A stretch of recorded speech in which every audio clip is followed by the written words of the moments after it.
The Adventures of the Saint, starring Vincent Price.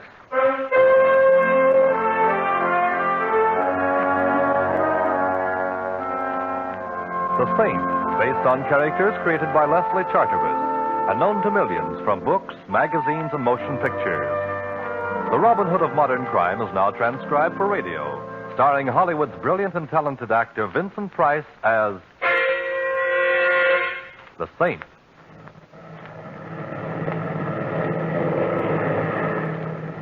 Anything wrong, Captain? Nothing serious, Mr. Templar. Just coming down here for a check. Go on just as soon as we can. Oh, and where is here? Headstone, New Mexico. Used to be a big silver mining town, but now it's just another little town, I guess. Although I did notice there's a carnival playing over on the edge of this emergency landing strip. Well, how long are we to enjoy the hospitality of Headstone? Oh, 2 or 3 hours. Long enough to see the town, have dinner if you like. We're sorry to delay you, sir. Oh, it's all right, Captain. I'm seldom bored in a strange town. Well, you better go back and fasten your seatbelt, Mr. Templar. We're coming down now. Right, I'll see you later.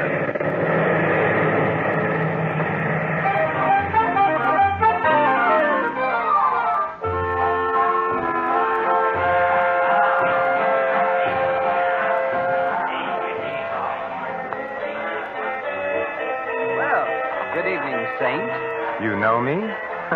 Yet I don't seem to recall your face. Harry Kelly, and you don't recall my face because we've never met, but I've seen many pictures of you, and so I recognized you immediately. Well, that's very flattering. Tell me, Mr. Kelly, how can I get into town? You can find a cab on the other side of the carnival. Planning on staying long? Not at all. Should I? On the contrary, I was just going to suggest that I doubt if Headstone would welcome the presence of the Saint. Just a friendly remark, you understand. Oh, naturally. And if I may be permitted a friendly question, why are you telling me this? Just an interest in the continued health of my fellow human. If you have any trouble in town, look me up. Anyone can tell you where to find me. Look, the big show is just about to start. See little Fatima, the girl who shakes and shivers like a bowl full of jelly. Only 1 dime, 10 cents, the 10th part of $1. Hurry, hurry, hurry. Step right up Learn here. what the stars hold for you. I read the past, the present, and the future. Learn your fortune, young man. I already know it, Grandmother. I'm destined to meet a tall, dark, and beautiful woman. I'll settle for nothing less. I see strange lines on your face, young man. Huh? I will tell your fortune without charge. Give me your hand. I see danger. Beware of a blonde young woman. She will bring you death. There are worse ways of dying, Grandmother. I see danger, much danger, for one with a halo about his head. Blood and death. Unless he travels, I see... I think I'm beginning to get the idea. You might tell your crystal ball that I'm beginning to be interested. Goodbye, Grandmother, and may the saints bless you.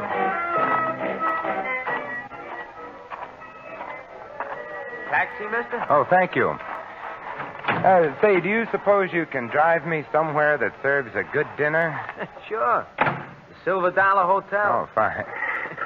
You know, I was just sitting there communing with nature about how many guys there are who blow their wad to watch some dame do a hula but won't spend a dime on a hack. Do I detect a touch of Brooklyn? How could you miss? That's me, chum. Ziggy from Flatbush. I used to drive a hack in Brooklyn. Now I own the only hack in Headstone. It's light, huh? You know, I ain't seen the Brooklyn Bridge for 10 years since I come out here for my health. Like I always say, it's a smart man who knows when it's healthy to get out of town. Meaning what? Does everything have to mean something? Me, I mind my own business. I stay healthy. That's why I'm living in Headstone instead of under one. I see. But if you didn't mind your own business, I suppose you'd give me some advice about leaving Headstone. Is that it? No advice, man. That's part of minding my own business. Headstone is a great place for strangers to visit, if they paid up their insurance.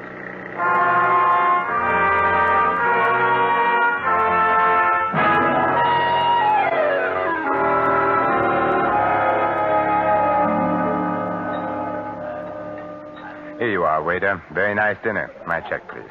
No, thank you. Keep the change. Hello.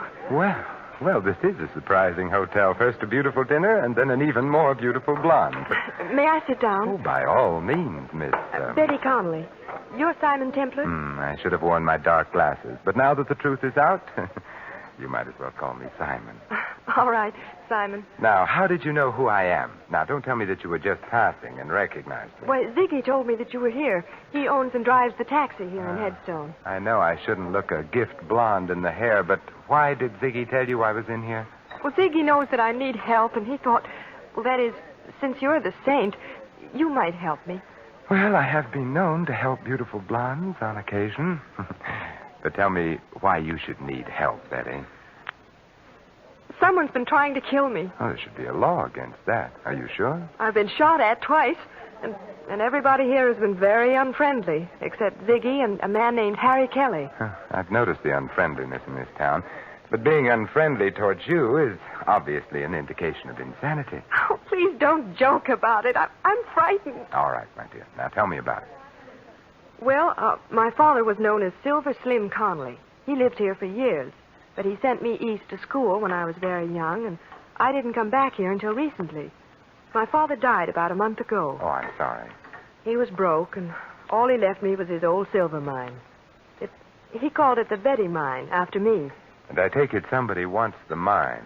No, the mine is completely worthless. There hasn't been any silver in it for years. But, my dear, you were shot at twice.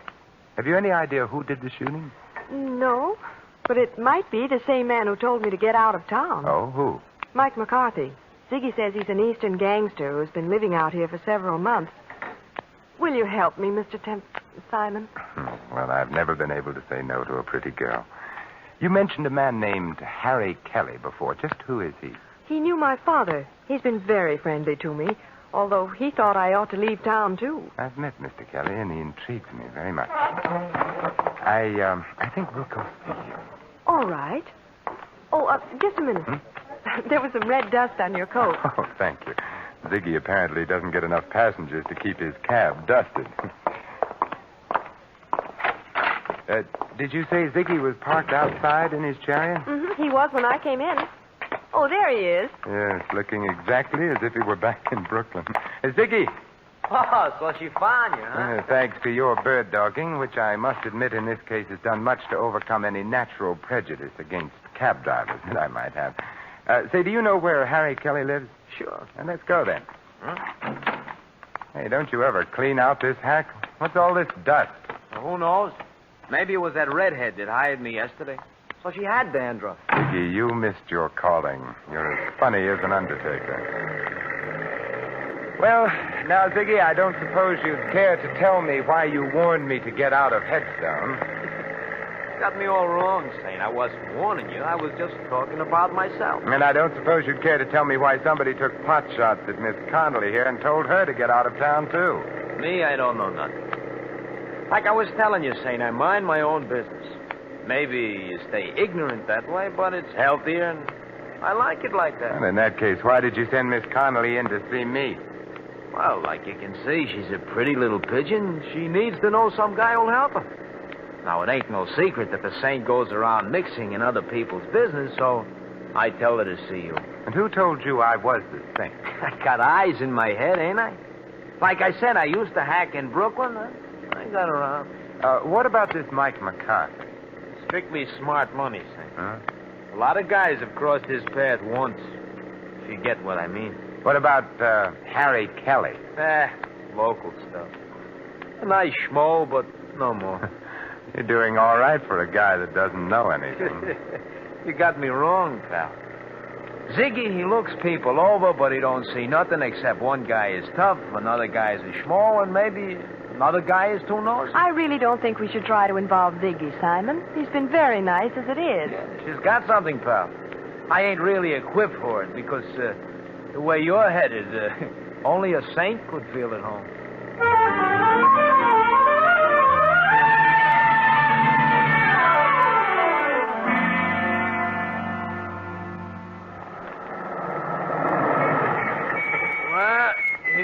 Saint.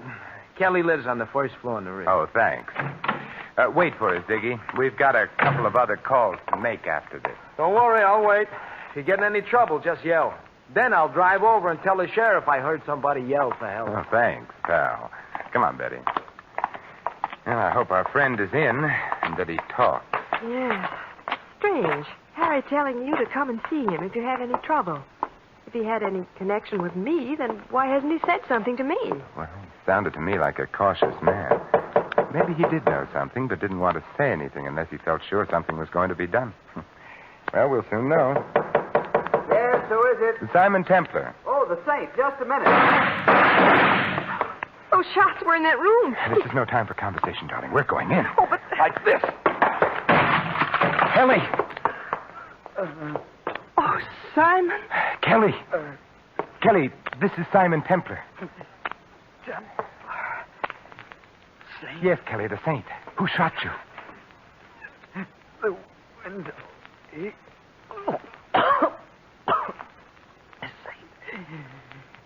The mine.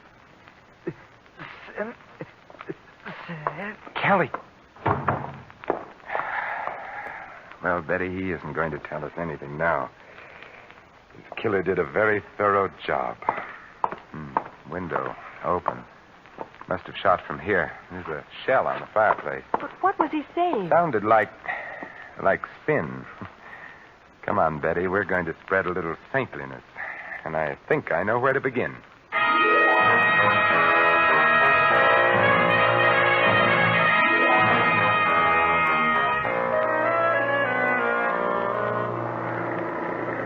But, Ziggy, didn't you hear anything? Well, I noticed some noise, but like I told I know. You mind your own business. Are we going to the sheriff, Simon? No, not yet. Ziggy, who's the assayer in this town? Old man Matthews. The office is closed now, but he lives right ahead there. That big white house. Okay, stop there. But, Simon, I'd don't like to satisfy a little curiosity about that mine of yours. I'll be right back. You stay in here, Betty.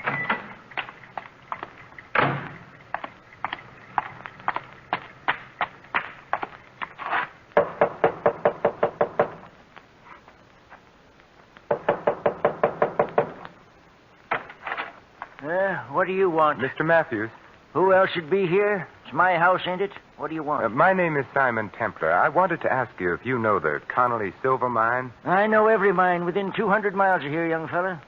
Hey, ain't that Betty Connelly sitting up there in that taxi? Yes.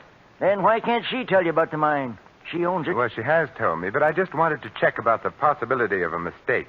How much silver would you say there was in the Connelly mine? About enough to put in your eye and still leave room for your finger? Couldn't there be a hidden vein in it? Nope. There ain't been enough silver around here to make a dime for years and years. Could there be anything else of value in it? Mud and water, if you call that valuable. You sure? Of course I'm sure.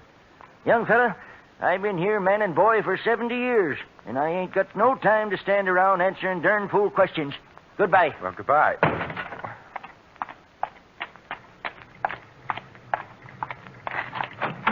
And Betty, you may be right. Old man Matthews says the mine is worthless, too. So, Ziggy, take us to see Mike McCarthy. Are you sure you want to go there, Saint? If I was you, I'd get on that plane. It's leaving pretty soon. No, Ziggy, I've decided not to leave Headstone just yet. Later you can drive me over to Albuquerque, and I'll take the chief the rest of the way. Okay, chum, it's your funeral.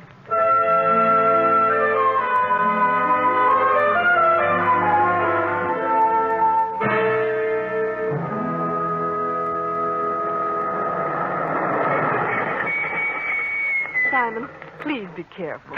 Don't you worry, Betty. The Halo Wearers Benevolent Association would be very upset if anything happened to me. I'll be right out.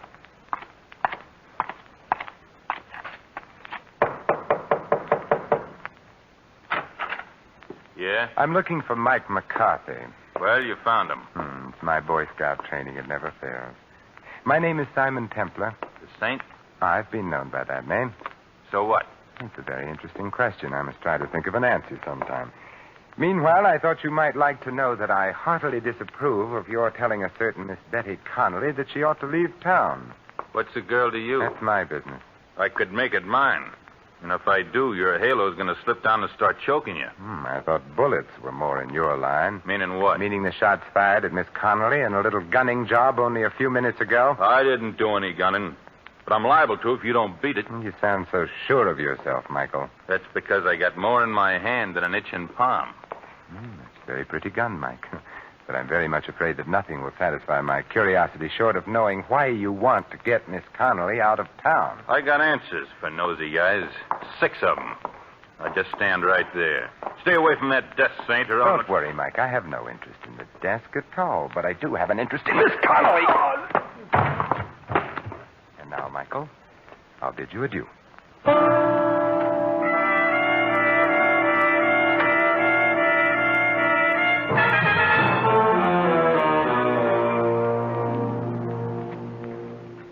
What happened, Simon? Oh, not much, I'm afraid. The conversation was just getting interesting when Mike had a sudden attack of dropsy. That's funny. I never heard of him being sick. Oh, that's because you mind your own business, Ziggy, like you told me. Betty, where is that silver mine of yours? About 2 miles out of town. Is there any place in town where we can rent a car? Oh, why, I have a car. Why? I feel a prospecting urge coming over me. Ziggy, take us to Miss Connelly's car, and then we can dispense with your valuable service. What's wrong with my car? Nothing, Ziggy. It's just that I don't like people looking over my shoulder, especially when I visit a lonely mine in the company of a beautiful girl.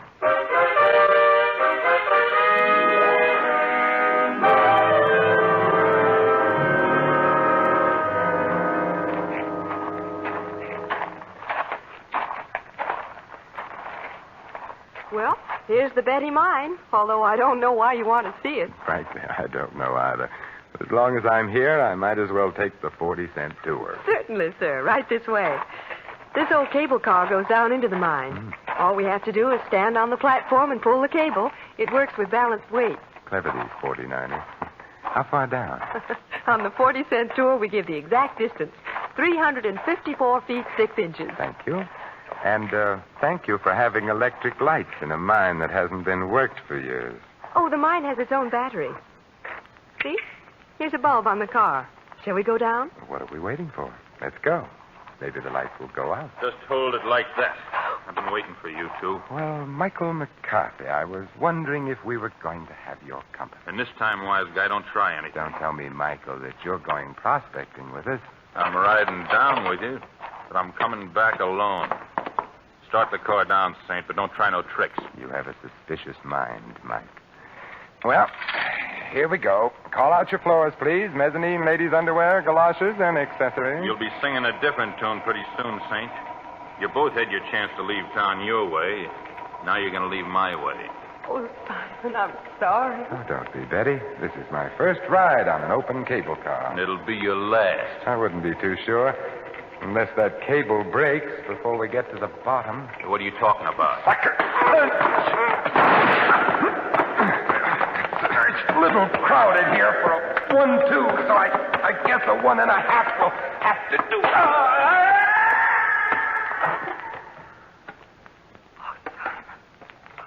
How terrible. There now, Betty. It's all right. Oh, but Simon, it could have been you. He almost knocked you off the platform, too. It was the padded shoulders in my coat. I felt them hit the side. Oh, look at your shoulders. They're covered with dirt from the sides of the shaft. Yeah. Huh. It's red dirt. Wait a minute. Well, we can go back up, Betty. Mike doesn't need our help, and I don't need anybody to answer questions anymore.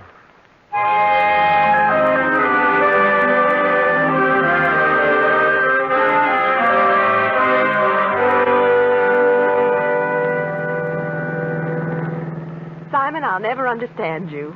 Why did you look at the dirt on your coat and say you didn't need any more questions? Because that dirt was red sulfide, Betty. And it explains why Mike was so anxious to run you out of town. Well, I don't see how. Red sulfide is used in paint, but that doesn't make it valuable. Red sulfide is also cinnabar ore, from which we get mercury, and that is pretty valuable. Evidently, your mine is rich in cinnabar, so it's worth a lot of money, Betty. Oh, then that was what Kelly was trying to tell us when he said sin. Yes, he was trying to say cinnabar. How can I ever thank you, Simon? Well, I have a couple of ideas on the subject. Oh, but now people would say I was chasing you for your money. So I guess you can just see me off on the train. We'll stop in town and have Ziggy drive us to Albuquerque. Oh, but I'll drive you. Now, I insist on taking a cab. I don't want you coming back alone.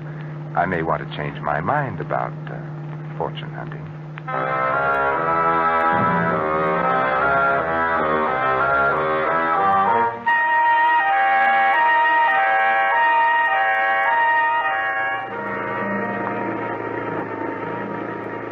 like I said, Saint, I'm glad to see you leaving. This town is just funny about strangers. But hadn't you ought to take Miss Connelly with you? But she doesn't have to go now, Ziggy, and besides, she's rich. She's what? Yes, Ziggy, we found out that Dad's mine is valuable after all. You mean you found silver in it? No, mercury. Oh, the stuff they put in thermometers? That's the stuff, Ziggy. But it's used for a lot of other things, particularly in wartime, and it's worth a lot of money. Well, what do you know? So that's why Mike was trying to make you leave. Huh? That's it. Well, did you stop and tell the sheriff? We didn't have time, but I'll see him when we go back. Oh, well, that's pretty nice for you, ain't it, Betty? Oh, here we are. Just in time, too. The chief's in already. Very nice timing, Ziggy.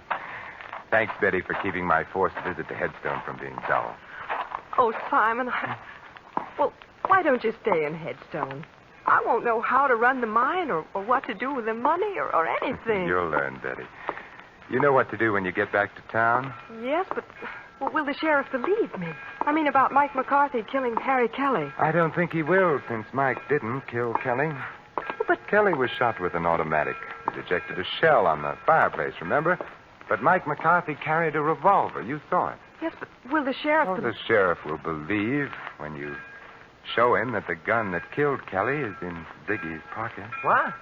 What are you talking about? You knew about the cinnabar ore in the mine. You carried some of it away to be tested in your cab. And there was red dust in it, which you tried to explain with a corny gag. You're crazy. Harry Kelly had an idea what was going on, so you slipped around to the back while we were at the front door and killed him. All right, wise guy, you're so smart. What about Mike? Mike was working for you. But Simon, Ziggy told me that you were in town. Sure, he couldn't be sure that I wasn't here to break up his little scheme, so the smartest thing to do was to get us together so he could watch both of us.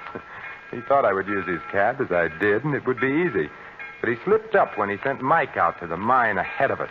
Ziggy was the only one who knew where we were going. Okay, pal, you asked for it. This time, sweetheart. Like you said, pal, you should have followed your own advice about minding your own business. Well, he's all yours, Betty. The gun that killed Kelly is now on the seat beside him. All you have to do is turn the body and the gun over to the sheriff, and from there on in, he'll mind Ziggy's business for him. But Simon... Don't worry, Betty. I'll stop back someday to make sure that Venus is in conjunction with Mercury.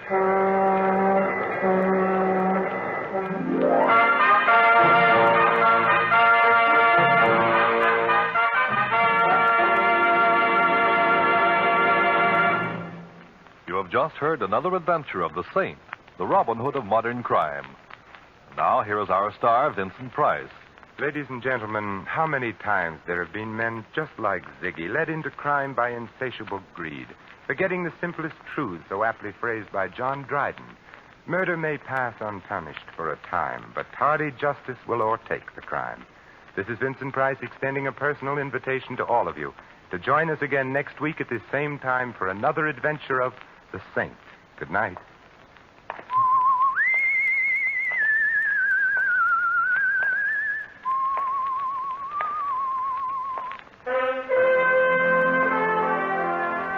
Tonight's script of The Saint was written by Michael Cramoy.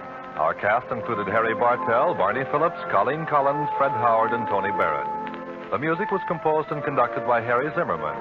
The Saint is a James L. Safier Agency production and was transcribed and directed by Thomas A. McAvity.